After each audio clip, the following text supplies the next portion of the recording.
What up? I'm going to try to help out the Indian group a little bit and show you guys how to re-torque the flywheel fastener.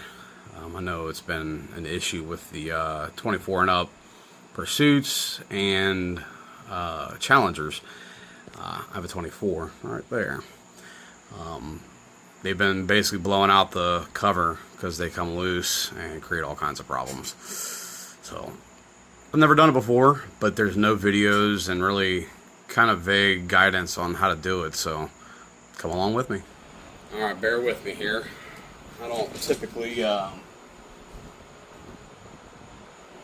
these little videos or anything, so hopefully my editing skills are better than my talking skills. So anyways, first off, this is what we're getting access to right here. So to do that, you gotta take the floorboard off.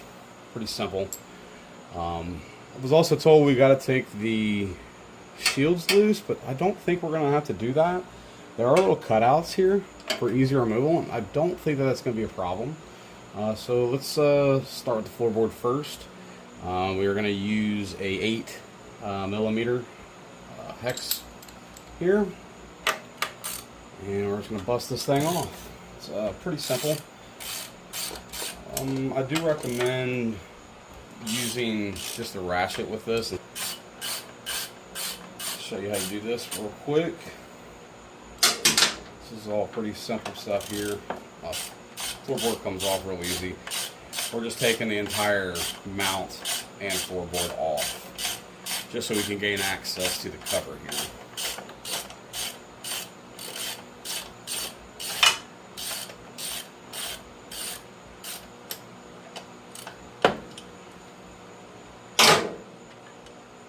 You'll see, this just drops down out of the way. Kind of watch your brake hose here. I mean, it's just chilling for right now, so it's not gonna hurt anything. Just hanging there. Then let me readjust the camera here, and we'll start with the cover. All right, for the stator cover here, this is here. This is where the issue comes from that we're seeing on, like, you know, on the forums and on some of the pages and stuff. What happens is the fastener comes loose in here and blows out of this cover right here, and then oil goes everywhere and everybody freaks out, which, as you should. So what we're going to do is we're going to remove all these bolts here. We are going to use a 5mm extended hex, go through there, bust all those loose, and then the hard part is taking the cover off because it's got a magnet back there. Alright, so we got the cover kind of leaned up here. I'm using the cable to kind of hold it. It's not very heavy, so it's not going to hurt anything. So the bolt in question is here, and what happens is it goes right through this stator and then blows out the cover, and then it leaves you stranded, and obviously it could cause any kind of engine damage. When you get in here, kind of look around, make sure you're not seeing anything crazy. This is the gasket that can be reused. I see no reason to replace that. This bolt is a 17mm. I don't know how torqued on there it is. It's supposed to be 83 pound-feet of torque. Alright, so use the cable here to hold the stator and the cover in place. This is the bolt in question. It should be torqued to 83 pound-feet. That's via the specs with Indian. So basically, the way to check it, use a torque wrench set at 83. Now some people are actually removing the bolt. There's a washer there as well, and they're saying to Loctite it. It's not Loctited from the factory, and Loctiting it doesn't make any sense, especially if it's going into aluminum. It just sounds like a disaster. So me personally, I'm not going to Loctite it. I'm not a certified Indian mechanic or anything like that, but all I'm going to do is check and make sure it's at 83. Now, that's the complicated part. I can't show you guys, but what happens is when you spin this, it's gonna move, for one, if you don't have the tool, the flywheel holder. So what I did is I put it in gear. I only got it in the first. Well, the other problem is it wants to roll forward. I am in a chalk here, so it's not going to go anywhere for me. But what I did is used the old teenage daughter.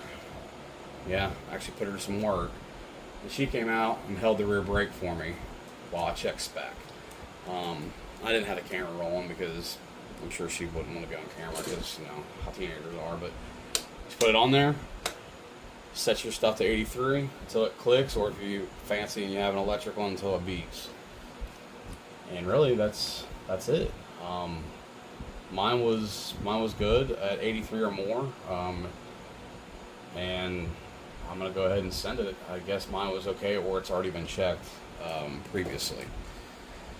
So now I'm gonna show you how to put everything back together. It's basically a reverse order, very simple. All right, now getting everything back on is just reverse of everything we did. I mentioned earlier about the oil. A little bit did come out. It wasn't that much at all, so that's something that you don't have to worry about, really. I mean, you might want to add a little bit more to it when you get done, but as I said, I'm doing an oil change, so it doesn't really matter to me. Clean off the mating surface here a little bit, just to make sure there's nothing there. Where this line of the stator is, it actually runs through this little channel. There's a little bracket right here. So when you put that back on, just make sure that that's that you're watching for that. And you put it in where it should be. And then it snaps in, like I said, watch your fingers. Because she gets in there quick. And you just want to line everything up. See, that's the thing with this bracket. She wants to, there we go.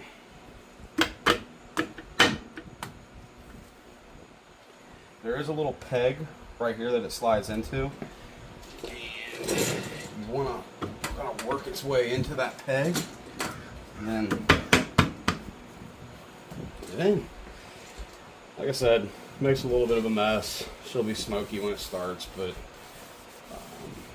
get off as much as you can, that way it doesn't stain the exhaust shield there. And basically everything is all back in the same order. I'll go ahead and get the bolts put in, that way you guys don't have to sit here and watch that. And once I get those all put in, we'll come back and I'll show you what I believe is the correct torque order for doing this. Typically you're just crisscrossing so you have even pressure when you're torquing it down. These actually don't have a whole lot of torque, but be right back. Alright, so now what we're going to do with the stator cover is we're going to tighten each bolt to 88 inch-pounds or pound-inches, however you want to say it. The way that I do it, start here,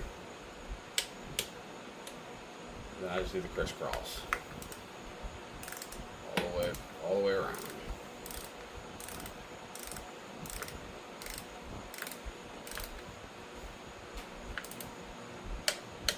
Remember, these are only inch-pounds. So don't come in here over torquing these bad boys.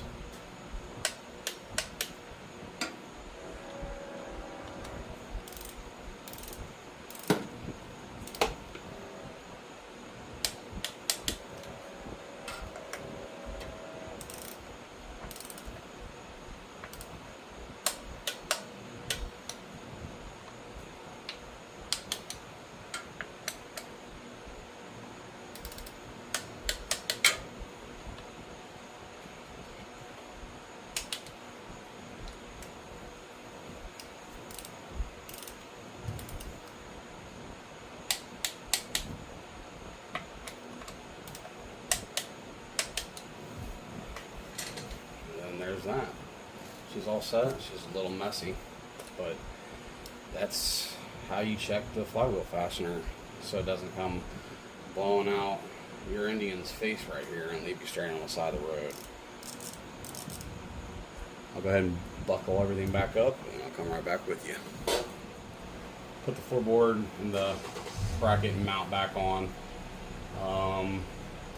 Everything's all good here. Just a couple things to note. Remember, these are 88 inch-pounds or pound-inches, not foot-pounds, so make sure that you're torquing those to spec. the flywheel fastener inside is 83 pound-feet. So make sure you're checking that.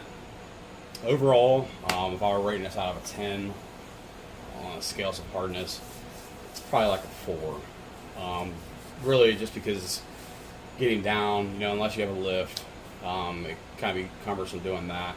Pulling this off, it's kind of tight because of the magnet on there, but it's really not that bad. You kind of just have to wiggle it off from the bottom and then grab it from the top and pull it straight. There is an alignment peg right there. Once you get that lined up and you put it back on, it snaps right into place. Then you just torque everything down. You don't hardly lose any oil at all. I'd say maybe a tablespoon of oil maybe that I lost. But yeah, overall it's a pretty simple job for peace of mind. I know this is just a problem allegedly with the 24 models, but it might be a good idea to check all of them. But what do I know, you know? I did reach out to Brandon White, so I've got to give him a shout out. It just kind of addressing holding the flywheel in place, just confirming everything I already knew. Put it in gear, and then hold the brake. That's the best way to torque it down, and it's going to be the best way to remove it as well. You can use an impact. Don't recommend it, just because, like I said earlier, using impacts on things like that, in my opinion, with aluminum or everything, just causes issues because of the heat that it creates. But yeah, other than that, hopefully this helps some of the people that have been wanting to do this and have been worried about doing it. It's very simple. Again, wipe off your exhaust shields if it's got any oil on it, because that way when it heats up it doesn't stain the finish here, because we all know how this stain is. But yeah, anyway, if you have any questions, feel free to reach out, and I can help you where I can.